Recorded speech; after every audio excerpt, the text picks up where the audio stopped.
Welcome to the latest episode of FoodTech Stories. I'm your host, FoodTech marketing expert Megan Thomas. FoodTech Stories features the leaders pioneering new approaches to technology, collaboration, and storytelling in the FoodTech and AgTech space. Food and agricultural changing, and fresh ideas and leadership are needed to sustainably feed the growing global population. Join us every other week as we talk to a founder, operator, or visionary in food and agriculture. I'm delighted to have Karen Levert, managing partner of Levert Ventures here in the Raleigh-Durham area, join us for today's podcast. Welcome, Karen. It's good to be here, Megan. Great. It's great to have you. I understand that you've been working in ag tech investing for the last 12 years and have worked in other sectors prior to that. How has the overall landscape for agricultural technology changed in the last 5 years?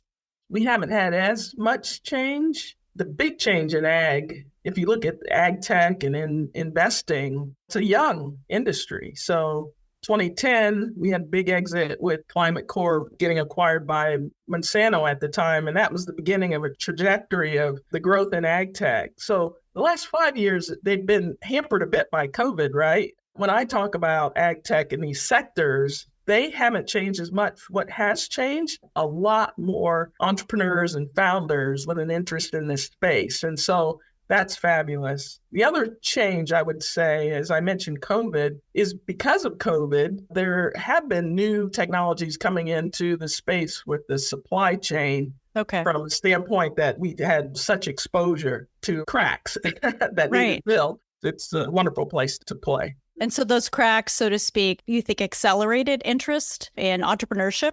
I don't know if it has accelerated, but it did provide more avenues. So folks that saw like, oh, we have no idea where the traceability or surplus is. We have new companies as a result. I think new sectors have formed. Just overall, though, in the last 5 years, have more founders starting ag tech companies. And your firm focuses on early stage companies, correct? Yes, I love early stage. So that's a place I like to play. I've founded a couple of accelerators. And so we really are focusing on seed and Series A. Now, we do want to make sure that we're past that proof of concept. So don't want to see a lot of failures at the technology level, but we could be money in. And why do you like working with early stage companies? What do you find most appealing about them? That's where disruption occurs. And so that's very intriguing to me. One, the founders typically have a passion for something to invent that hasn't been invented before.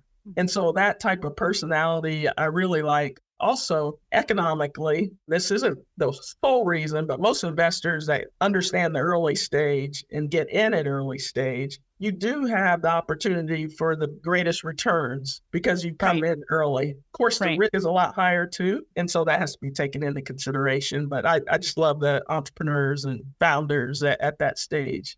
I really get that. The private markets have been challenging. That's no secret, right, over the recent years. When do you think that's going to change, and what do you think might lead to that change?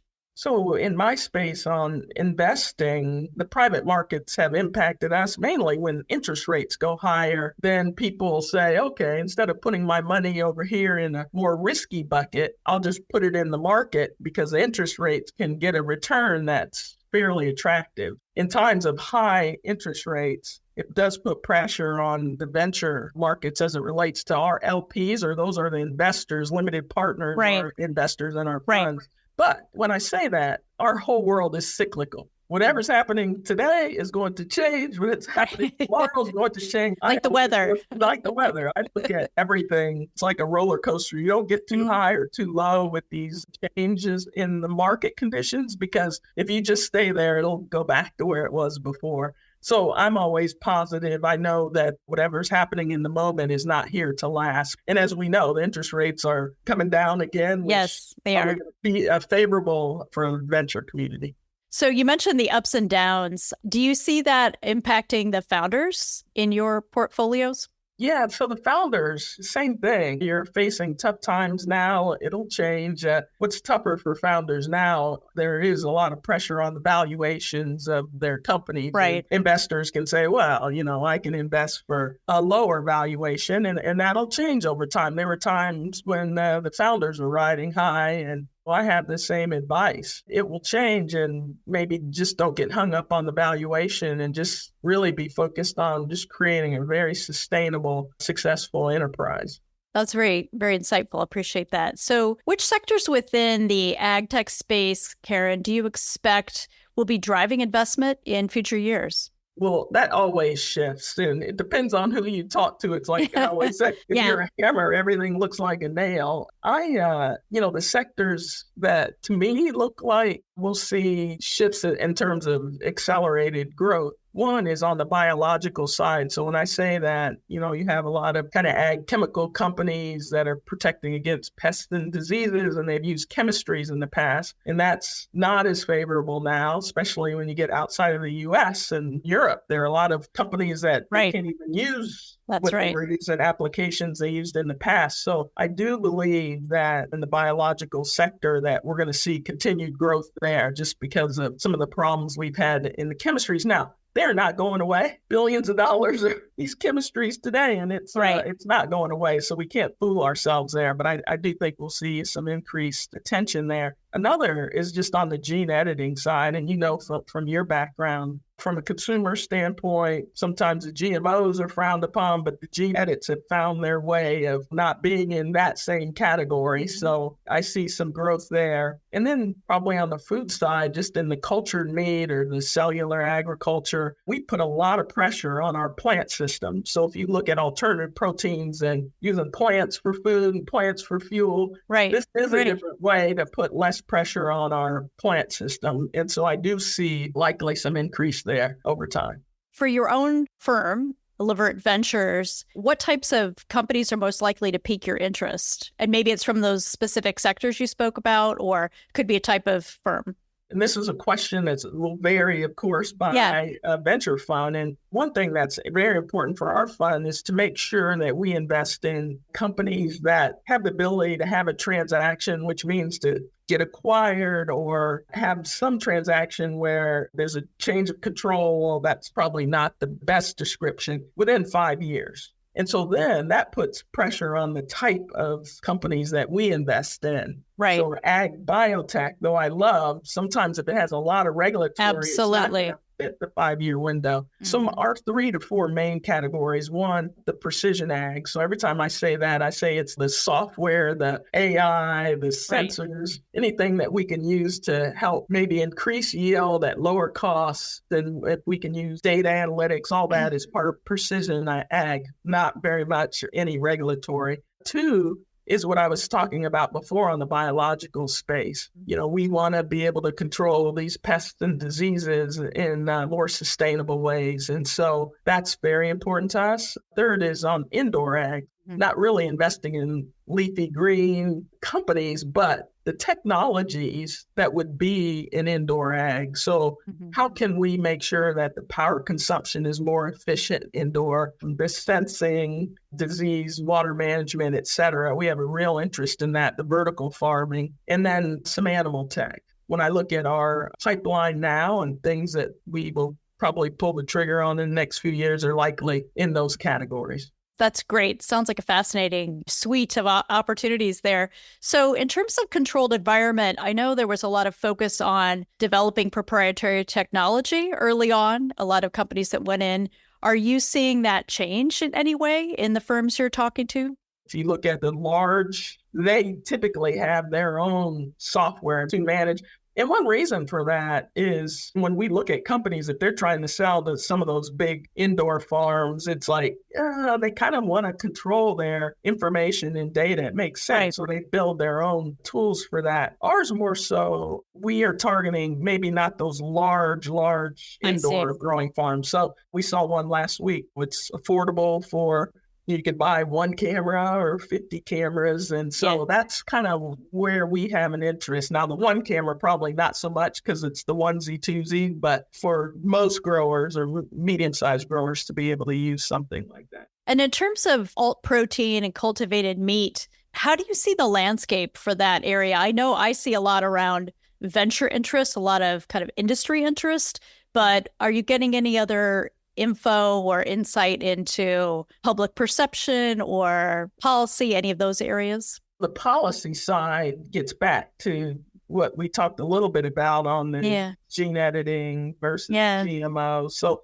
that's going to be there. It's too bad. I always think whoever named the GMO, that was like a mistake, right? to just say, it's genetically modified. They could have come up with anything because most of our foods today have some type of modification. I'm like, absolutely. In the Bible, if you believe in that, or just any ancient script and see what people are eating. We're not eating the same thing. So that's one thing. The other, I think consumers are smart. And I do think our population has a desire to be healthier. That's why the margarines and some of this are less in favor now than they used to be in the 60s. We have to continue to head in that direction.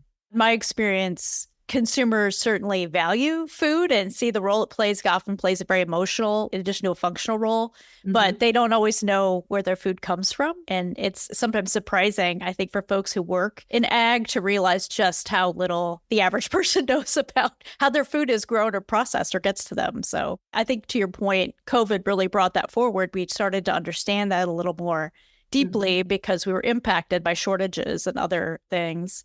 In terms of your work in AgTech investing, and maybe just most recently, or maybe over that dozen plus years, what has surprised you the most in your work in this space, Karen?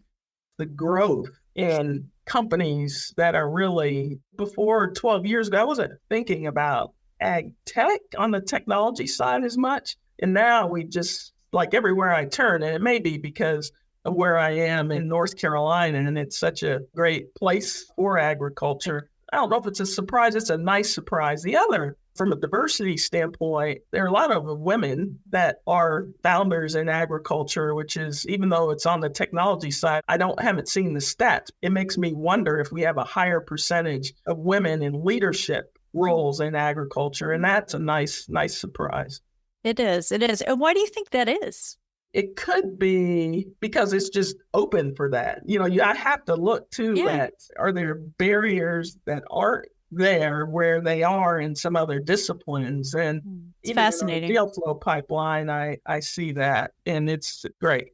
Yeah, certainly here in the Triangle, there are a lot of female founders, many who have technical backgrounds, right? PhDs or special in that way, right? That's interesting. I feel like that's something I want to look more deeply into to understand why is that? Well, here we are, two women in ag right here. Indeed. It's like, why did we do that? Indeed. What role do you think that the community or ecosystem level resources play in the ag tech investing space? How important is a healthy sector or local even ecosystem to the typical founder?